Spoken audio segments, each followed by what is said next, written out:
Hi, this is Brendan Davis from Bedrock Games and the Bedrock blog, and I'm here with Lady Chow Feng for another episode of Wuxia Weekend.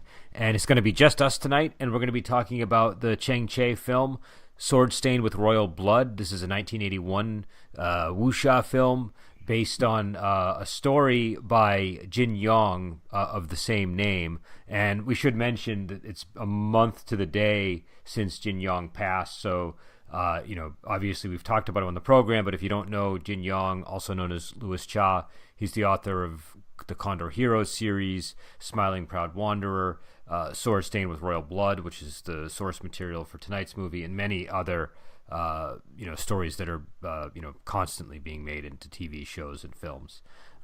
So this is also would you say this is a Venom movie, Dion? This is a Venom movie.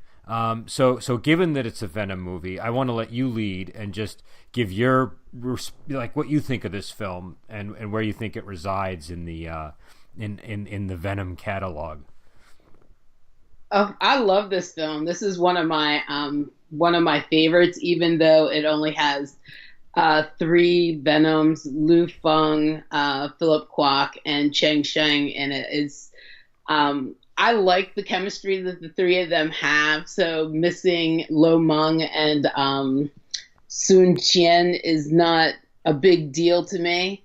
I think their chemistry is what made all of their films together good films. The three of them, without the three of them, I really don't consider it a Venom's movie. It would have to have at least two of them in there for it to be. Okay. And Chang Cheh would have to be directing or involved in the project somehow.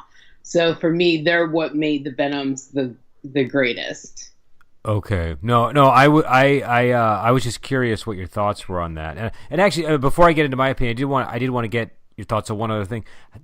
Does this feel like a typical Chang Cheh movie to you, or does this feel different from other Chang Cheh movies?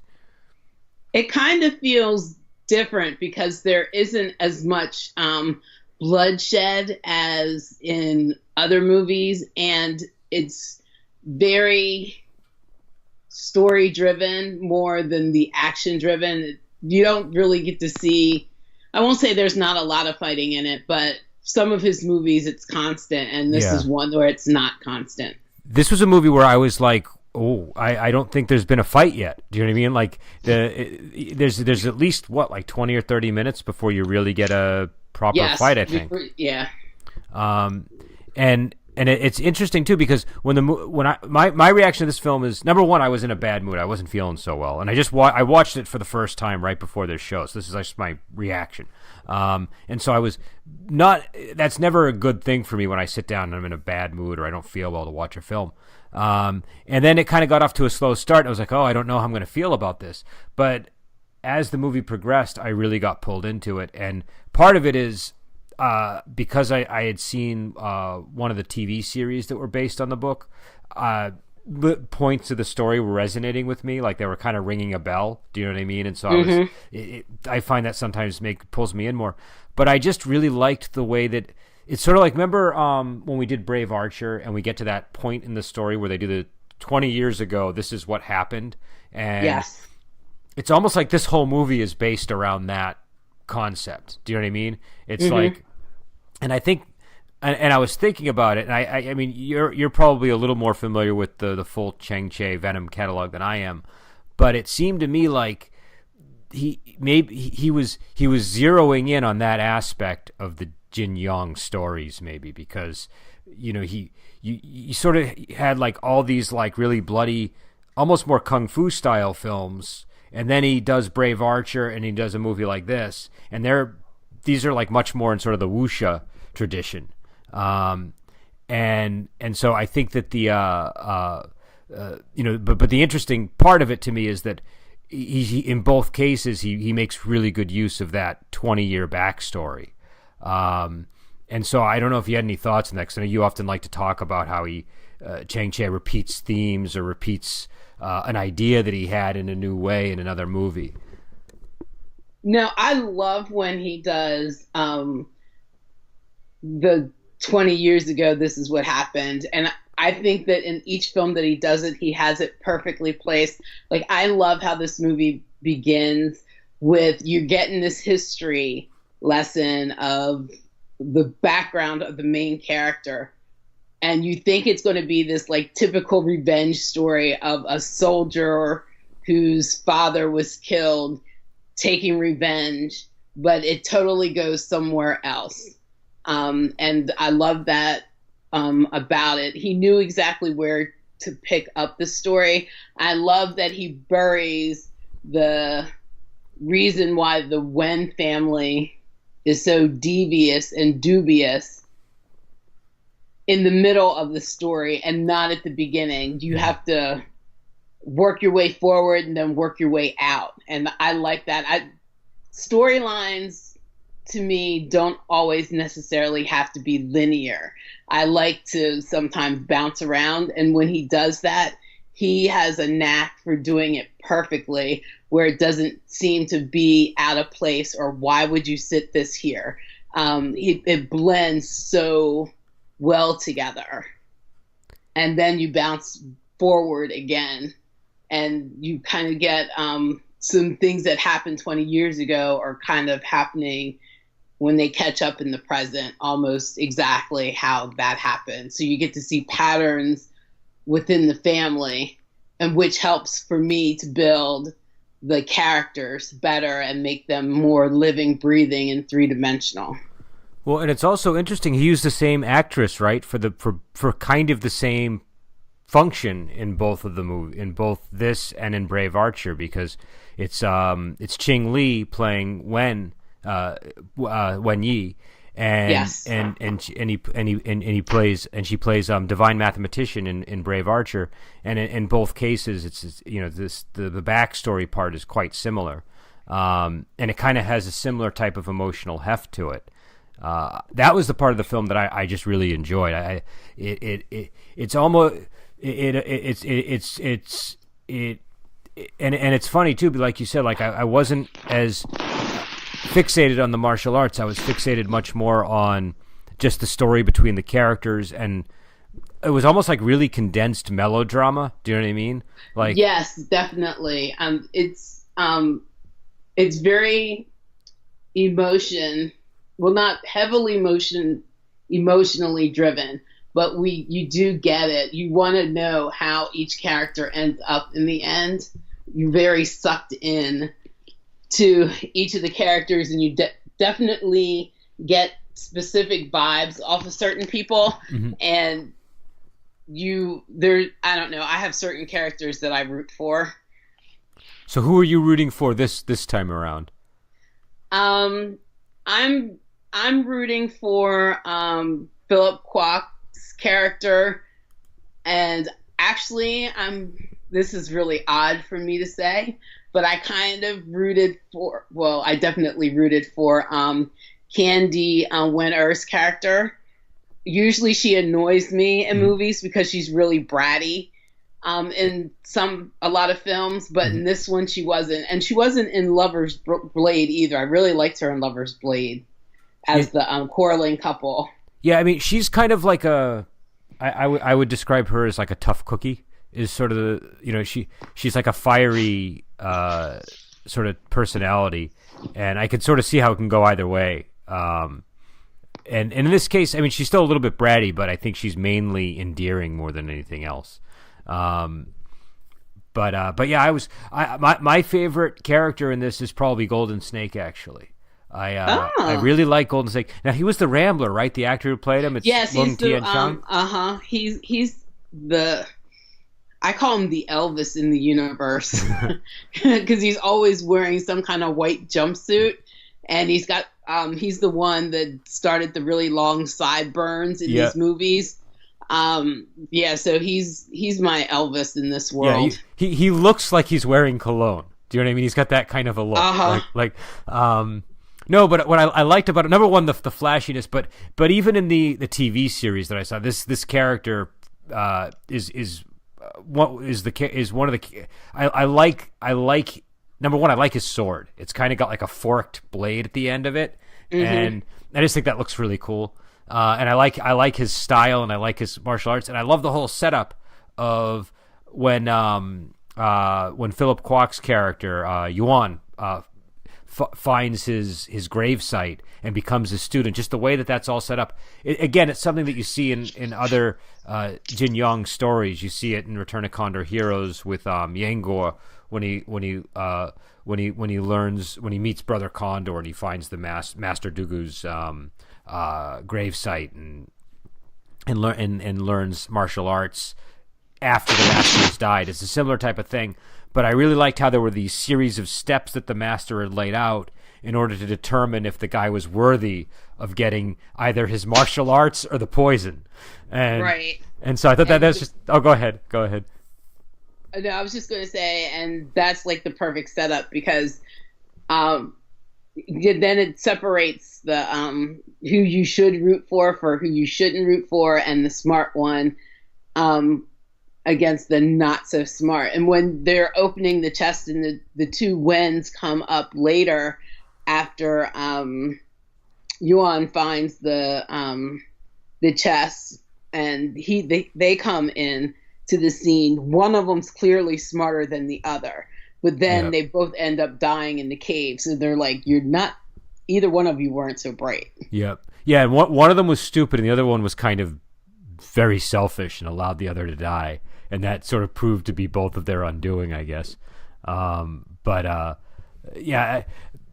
just like that whole setup, and I like the way that he sort of has this master-student relationship with a corpse. Do you know what I mean? It's like it's just a very interesting thing, and then it sets up the backstory really nicely because then you know who that's supposed to be. Do you know what I mean? And it just works really well.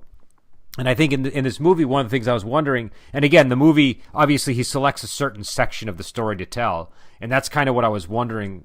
I didn't quite know where they were going to go, and I think he did a really good job of choosing the parameters of, this is the part of the story that we're going to focus on, because it all really worked.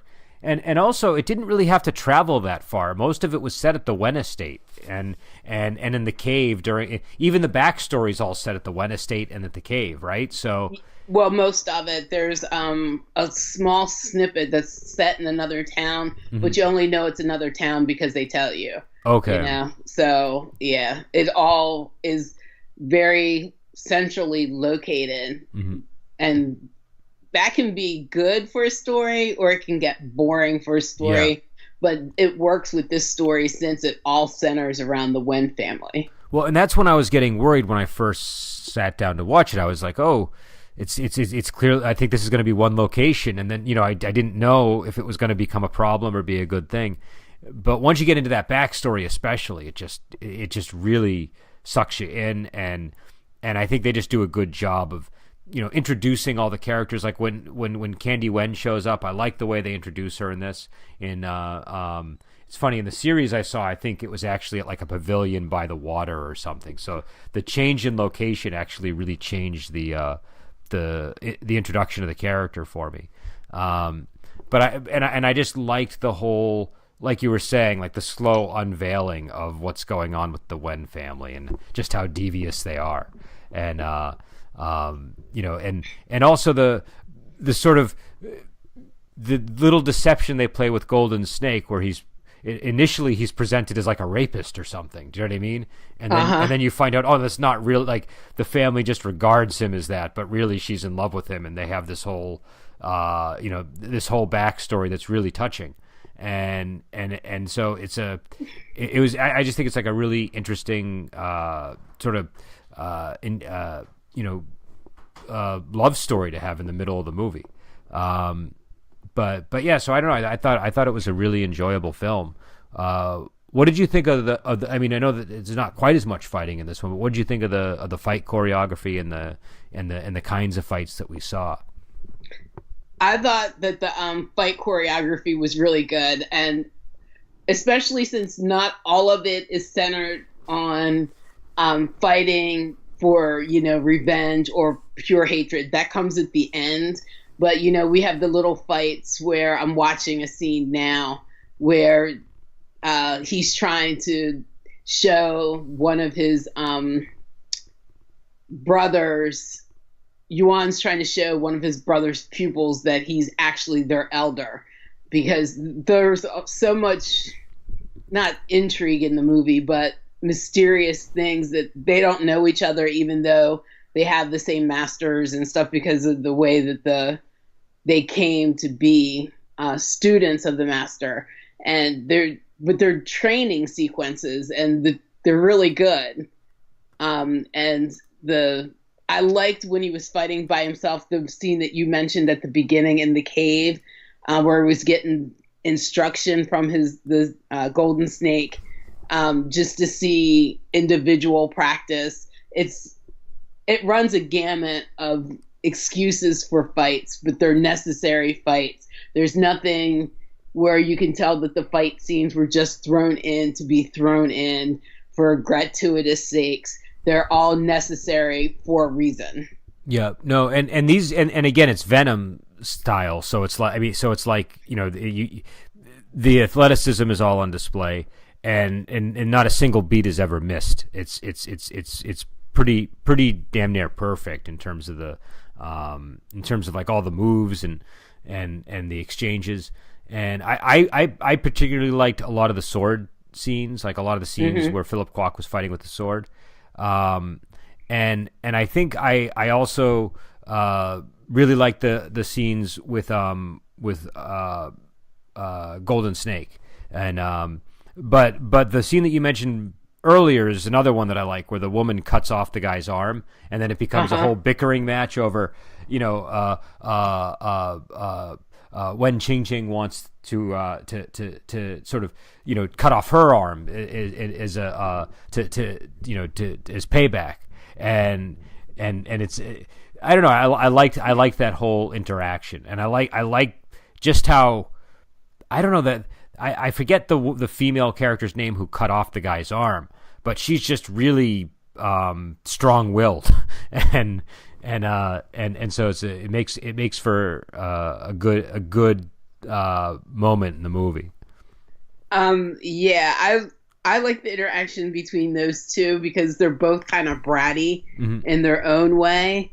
And up to this point, you don't know, well, you're not led to believe, to know that Ching is actually a girl, because they keep calling her just Mr. Ching.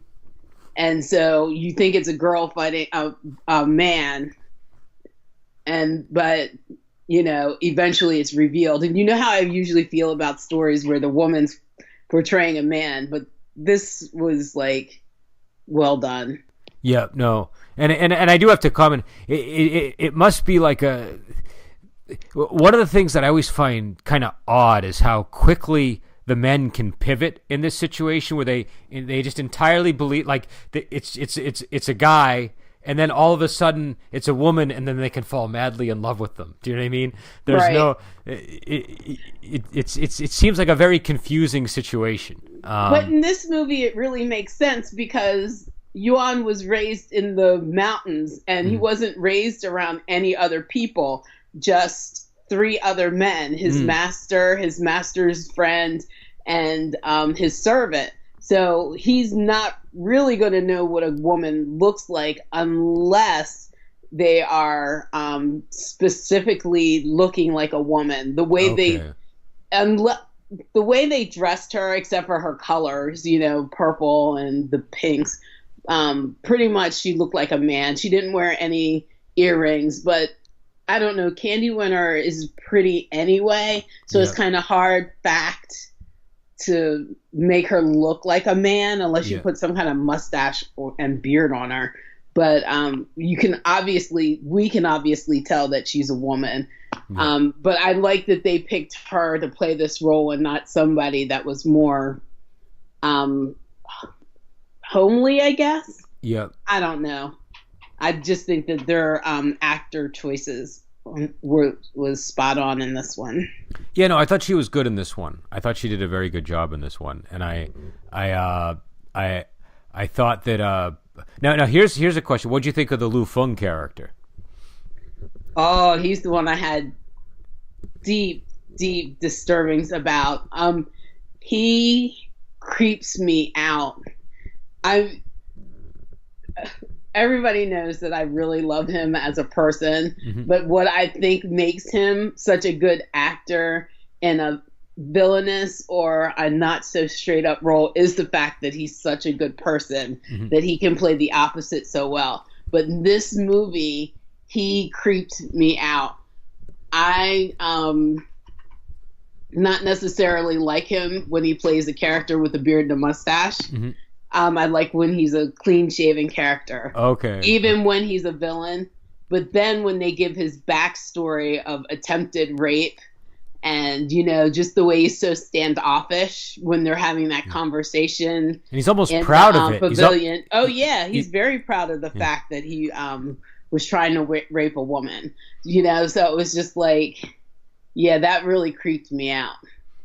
That really made me dislike him. And you know that sometimes, quite a few times, I really like his villain. Yeah. But this one was just so creepy. And he's not really a villain, but it's just a poor character.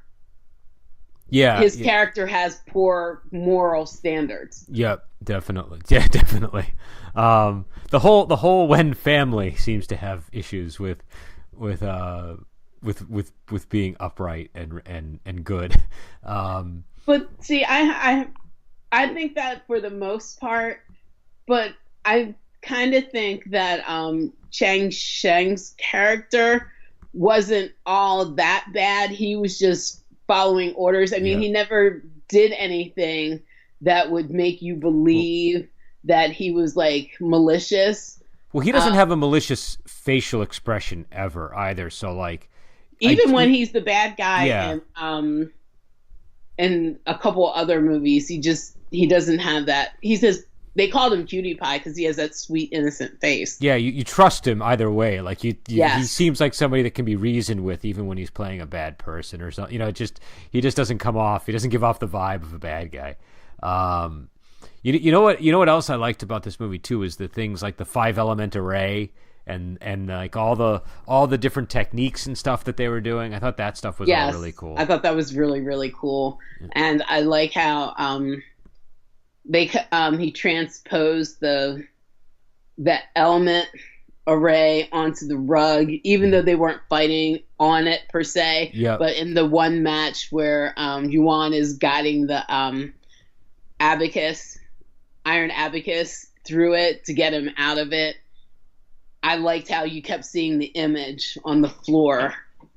It was pretty cool. No, that was really useful, and that was very simple but very effective, I thought, because it really, made clear what was going on in his head. It was a lot clearer. There was actually a similar scene in Brave Archer when Guo Jing looks up at the stars, I think, to sort of figure out his way out of something like that. And I think he sees like a constellation. This I thought was a lot more clear. It was like, oh, okay, I can see exactly what's going on there. Right. And again, I guess it's I just like when they they have these sort of elaborate techniques or these elaborate arrays that they do, and they have to visually present them in a it's a big challenge, I think. Because a lot of times you'll read them in the book, and then when they're shown on the screen, it's you're sort of like, how are they going to do that? Do you know what I mean? So that this I thought was I thought they did a good job with that rug scene, like you were saying. Yeah, I wouldn't have wanted to be a part of the array. I mean, all that running around just would tire you out. How would you have all the strength to to strike? It would just, I don't know, it was just too much running around. I wouldn't want to be anybody in this movie. I think they all look like they must have been exhausted at various points in the film. I was thinking about that when I was watching Philip Kwok. Like, there's a moment where he's kind of doing the Venom thing where like they're leaping onto the ground and like, you know what I mean? Like he does like a lot of, and the tumbling and all that. And I was just like, oh man, I could not do that. That looks tiring. Yeah, they would make you tiring. I just was watching the scene where he was twirling around. He's holding Grandpa Wen's I don't know exactly what kind of weapon it is. It's the pole with the dragon head on it, and he's spinning, and they're going around and around and around in the circle, and he's spinning, and both of them are going around in the circle, and it just makes me dizzy watching it. And then he goes up in the air like the golden snake and holds on to the end, and he's spinning around. That was pretty cool. Yeah, there was some, and it's funny because I say this a lot, but like I think the biggest weakness of the Venom movies is their talent with that stuff is so good, you start taking it for granted. Do you know what I mean? Like after like your third or fourth Venom movie, you just sort of you just expect it, and so you're sort of blinded to just how amazing it is, because it's easy to miss if you're just sort of if you're accustomed to it in a way. Because they make it look so effortless. Yeah, it's a good thing there aren't like hundreds of movies of theirs, because it's kind of like, how do you top yourself the next time? Each movie, I think there's some really special moment or sequencing that they've done that really brings out their talents. In this one, it's Philip Kwok and all the spinning. And even when Golden Snake does the spin in the air on the pole, it's amazing that both of them were able to complete that. It's just one person doing it would be amazing. Two people in the film conducting the same move, and their body types are different. Philip Kwok's shorter, Golden Snake is taller and thinner. It's just like, wow, they're just amazing. No, I mean that is an interesting point, because like really, where do you go from there? Do you know what I mean? Like you can put yourself in the shoes of directors at that era, and it must have been very difficult to know where you could go. I mean, obviously we have the benefit of seeing where things go, so we know that you start using a lot of these really crazy editing techniques and things that other aspects you can focus on, more use of wires and things like that. But I mean, it's kind of like the apex of physical human potential. Do you know what I mean? Like you, it's hard to imagine, where what you could do beyond this that would exceed it. And so I often wonder, like, and again, this is not an area that I know a whole lot about, but just like from watching these things, I often wonder, like, how much of an influence do they have on the move towards that sort of that editing style that we associate with like the 80s and the 90s that sort of overtook, like, you have like the classic Shaw Brothers stuff, and then you have like a much different approach that really kind of takes over, and you don't really see the Shaw Brothers style anymore, because it's kind of old fashioned by the mid 80s. But like I feel like they must have been in part responsible for some of that. I don't know, it's not really my area, but it just seems like that would have been something that would have spurred people to want to, well, if we can't, if the changes and the evolution can't rely solely on the physical performance, we have to start focusing on other things. Do you know what I mean? Yeah, I mean, they were so talented in their physicality, and plus in the 70s, you had so many of the actors were either martial arts masters in their own right before they started making films, or they took it seriously and started practicing it and continue to practice it now. That, they made everything look so effortless and easy and just tight and amazing. But then as you go along, then you start focusing on, I guess, actors don't necessarily want to become the martial arts or wushu experts that the actors in the 70s did, or they just didn't have the talent or the physicality that they did. So things had to be shot. So in order to get the amazingness of the 70s to continue in the 80s and the 90s, it didn't necessarily continue. But in order to get some of that glory back, they would have to find other ways to do it because these guys were just so amazing in their talent, in their physicality, and their chemistry with the Venoms was just. I don't think there have been very many other teams that worked together that had the same chemistry that they did. So. Well, and I mean, it's not. I mean, and I think that there were. I mean, the physical performances. You still get people like Jackie Chan and Jet Li and Donnie Yen and Michelle Yeoh and all these people that are very capable physically. But I feel like what the Venoms did, it almost feels like the bar was raised. Do you know what I mean? Like that's like the, like you because with the Venom movies, it's like I can see everything they're doing. Do you know what I mean? Like like it's a wide shot. I can see every single thing they're doing. And now like it seems like, well, the only place to kind of go from there is the camera has to start doing something. Do you know what I mean? To add some energy because the actors are already at peak energy. Do you know what I mean? Like you can't get much more energetic than what the Venom's doing. I mean, maybe some of the stuff Jackie Chan does because he like gets so intense into like these stunt things that are, ridiculous. But that's like a whole other style of movie even. Do you know what I mean? But I feel like the I don't know, just like it's just one of these things when I watch these Venom movies, I just feel like the performances are so good. It almost becomes a weakness of the film, not of the films, but of the Venom mob. Like they're so good that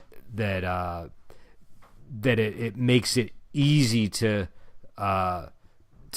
just not realize what it is you're watching. And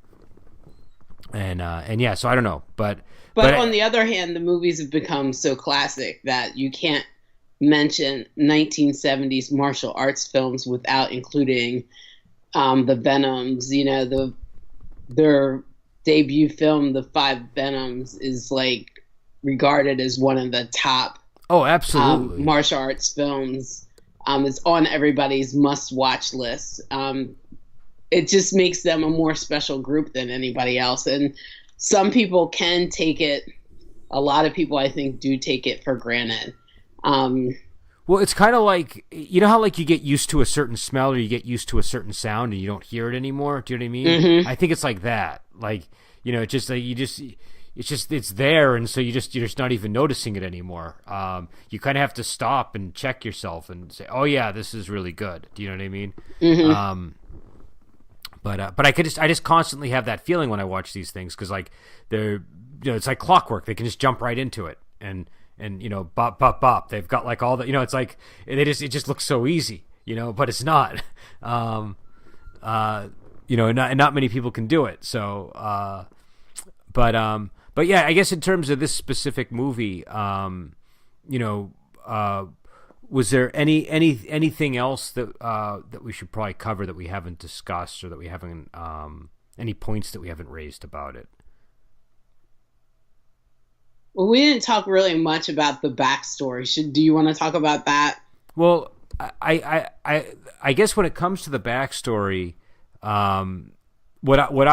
number one, I really kept thinking about Crouching Tiger, Hidden Dragon during that section of the movie because it's sort of like two lovers she's kidnapped by a bandit type character. I mean, he's not really a bandit, but he's kind of like a roguish type character. And it all kind of takes place in that cave. And she falls in love with him over the course of the kidnapping. Do you know what I mean? Mm-hmm. So it reminded me. So I was wondering how much of. I mean, I know that's based on its own source material, but I was just wondering how aware they were of this movie when they made that. But to me, I just think it's that's the part of the movie that I think really works so well is the Ching Li and Lung Tian-sang sort of relationship. And go ahead. No, I wasn't going to say anything. I'm just listening to you. Oh, okay, I thought you were going to say something. I really like how when how it evolves very subtly. Like they she it's sort of like he gets injured and she's and the sympathy on her end kicks in, and it sort of becomes this. It turns into love over time, and I like how gradual that is. I kind of like how Ching Ching kind of mirrors her mother a bit. She doesn't get kidnapped, but they're both kind of bratty. The whole reason why her mother gets kidnapped is because she wouldn't follow directions in the first place, being on the swing when the women and children were told not to go outside their rooms, but she got bored. But I think they kind of mirror each other in brattiness, but then develop.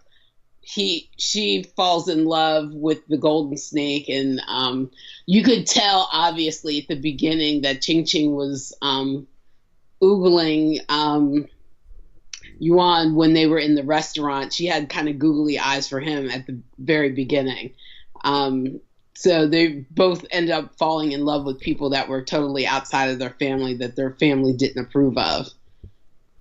Yeah, and I think in a way that's meant to reflect well on their character, because the family is kind of a little bit rotten to a degree, and so that the mother falls in love with Golden Snake.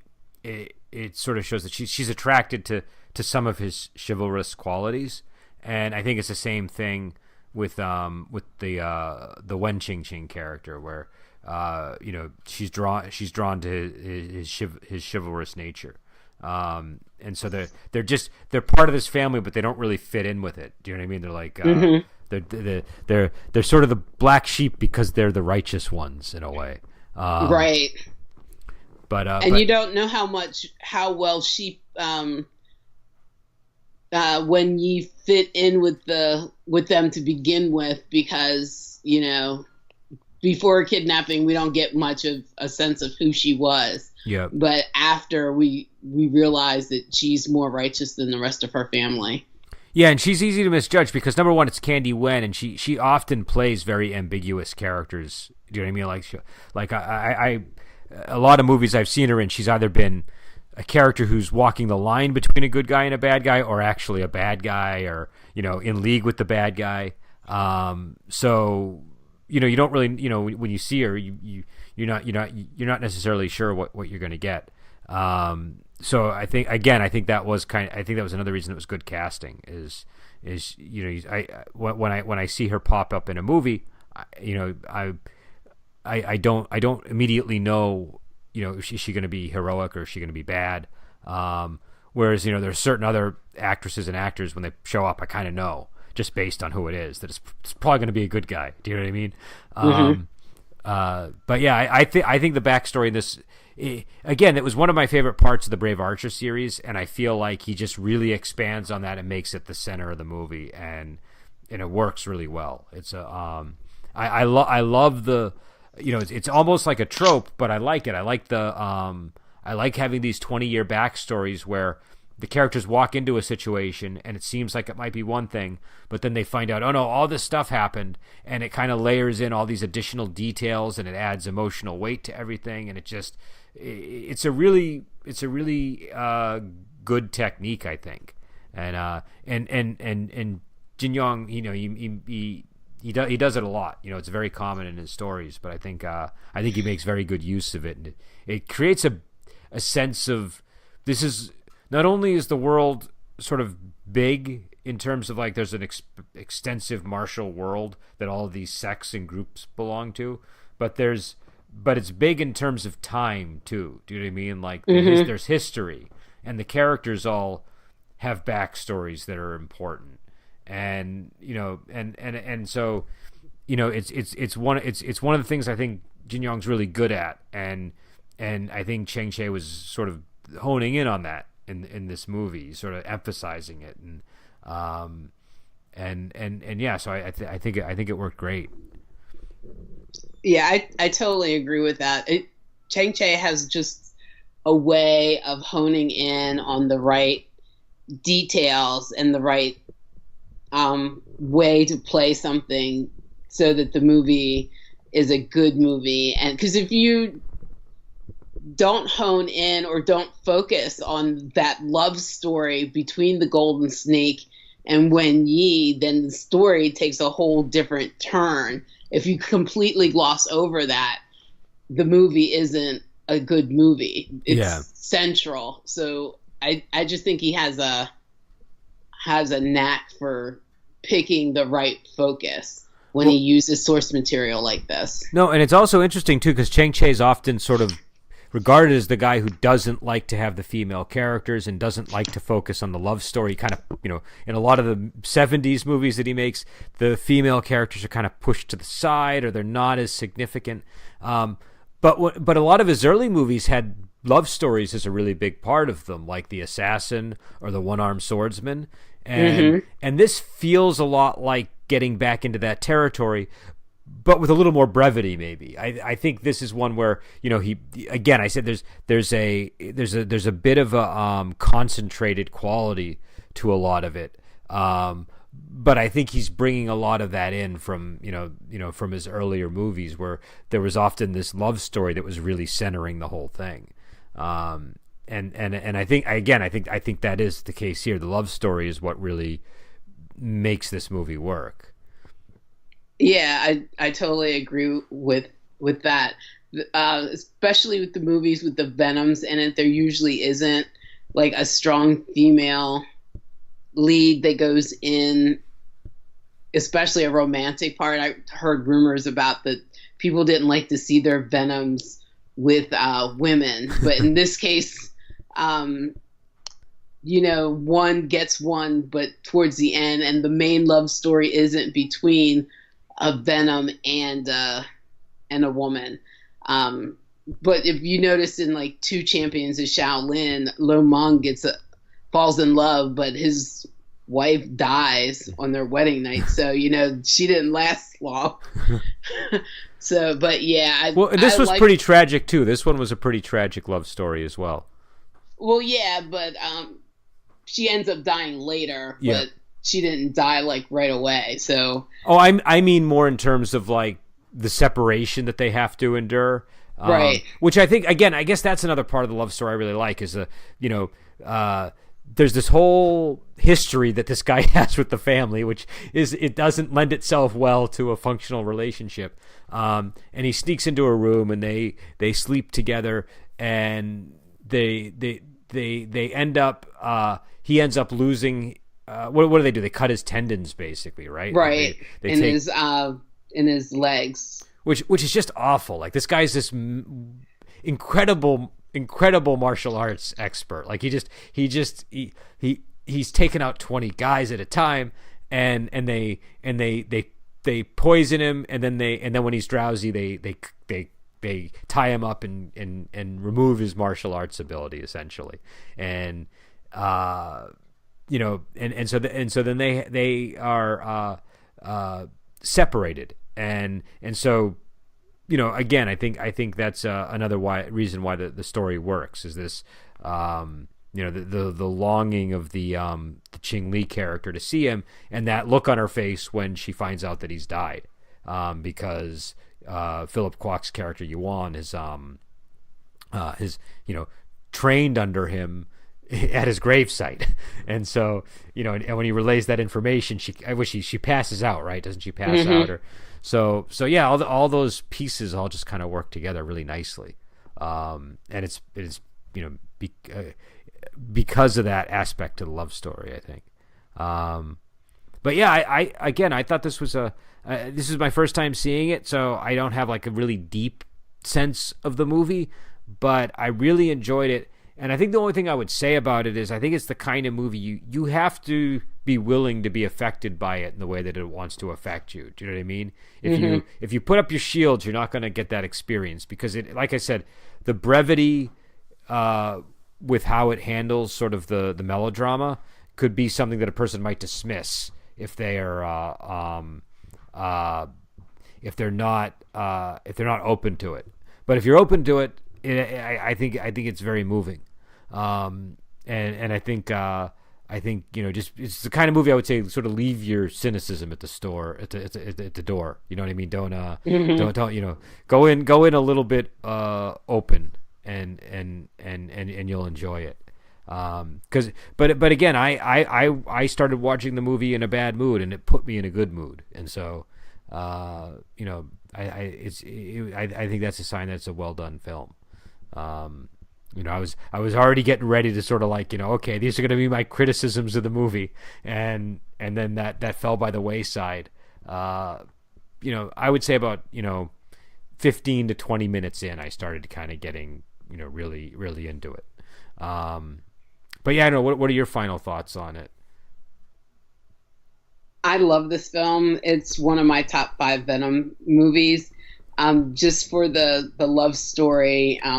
The second half of the movie is the best part of the movie, and the beginning might seem slow, but if you can get through that first hump, then you're good to go, because it's a really good story. But you need that first slow part to get sneak peeks into the Wen family and the Golden Snake, and you just need that history so that the characters become three-dimensional later on and don't remain flat, because the Golden Snake really doesn't have a huge part, but if you don't get the scenes at the beginning, you don't get a full view of the character and who he is, so you do have to wade through the slow part at the beginning to get to the best part.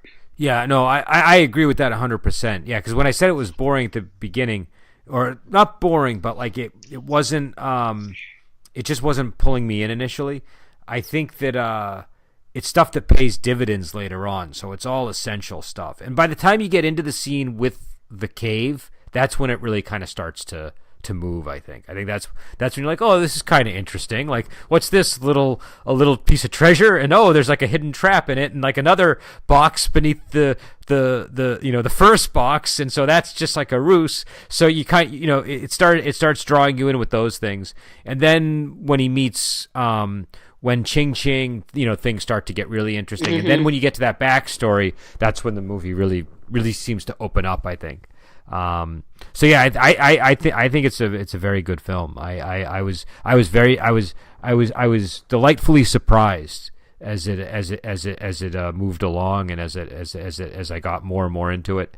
And so yeah, and again, this one's on Prime, so people can go and check it out. It's I would encourage people to make very good use of that. I know that you've been making very good use of it. You've been talking to me about how you've just been blazing through some of these movies. Oh yeah, I'm watching movies that I never thought I would watch, but yeah, I'm making very good use of my Prime membership. Yeah, it's definitely a good. I get so much more use out of my Prime membership than out of my Netflix membership these days, and it's all because of the Shaw Brother movies and the martial arts movies that are up there. If you like martial arts, at least at this present moment when we're recording this podcast, things can change in a moment on the internet now. Prime's totally worth it, and I think I would definitely tell people check out Sword Stain with Royal Blood. It's you never quite know what you're gonna get. You know what I mean? Like you sit down, you're like, what Shaw Brothers movie or what old martial arts movie should I watch? You never quite know what you're gonna get, and sometimes you get things that are meh, or not so great, or they're wonderful. And this is one, I think watch it and give it a chance, because it definitely pays off in the end. And if you have Prime, it's free. So, yeah. So are we doing, Butterfly and Sword next? Is that our next film? Oh, I think so. I'm not 100% sure on that. I'm pretty sure that our next movie is going to be Butterfly and Sword, and I believe that's based on the same source material as Killer Klans, which I think we've done before. Yes. And in fact, there's a partial translation of it, I think, up at SPCnet, which is worth checking out. But I'm just going to confirm here that that is the movie that we're doing. Yeah, okay, so we are doing Butterfly and Sword. So that's a movie that stars Michelle Yeoh. It's an interesting film. We'll talk about that next week. And again, if you have any thoughts or questions or feedback, definitely contact us. Let us know. We'll mention it on the podcast if it's relevant to the movie, or if it's something that we can incorporate into the show. And yeah, so until next week, we will talk to you later.